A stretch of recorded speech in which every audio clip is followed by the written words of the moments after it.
Welcome back to option 3 of how to fix, change, select color inside of Photoshop. In this episode, I'm actually going to change it up a little bit, at least as far as the image goes.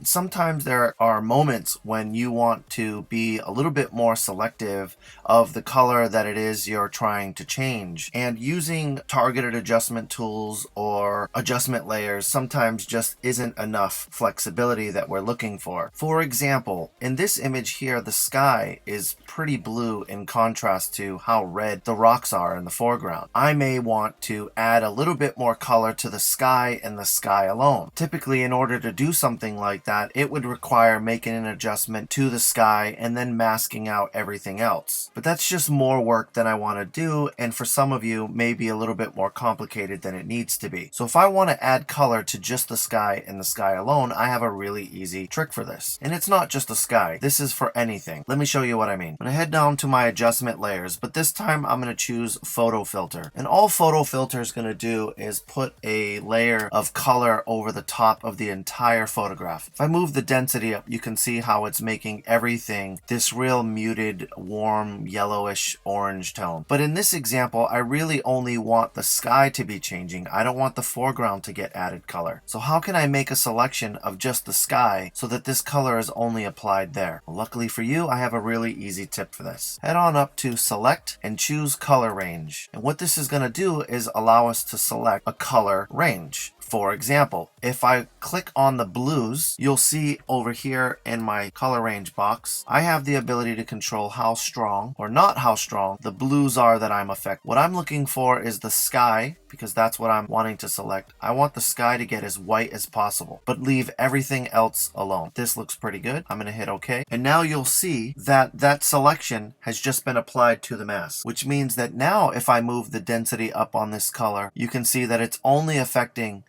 the sky portion of this photograph. It's not affecting anything else. So if I wanted to inject a little bit more warmth into that sky, almost to give it this sunrise or sunset kind of feel, this is how I could do it without adding color to everything else in the photograph. If I were to shift click on this mask, you'd see this is what it would have looked like, but with the mask, it's actually controlling how dense that color really is. Let's do that one more time, but this time we're going to use a different color, a different photo, and a different adjustment layer. I'm going to head down to my adjustment layers and I'm going to choose the hue and saturation adjustment, and I'm going to go up to select, choose color range, and this time I want to choose a different color. Maybe I want the color of the sand to be more effective. So I can choose the fuzziness as to how much or how little of the sand I want to be included. Hit OK. And now I can go to my adjustment layer and add some saturation, and you can see that it's only affecting the sand. It's not really affecting anything else. So I can add or remove,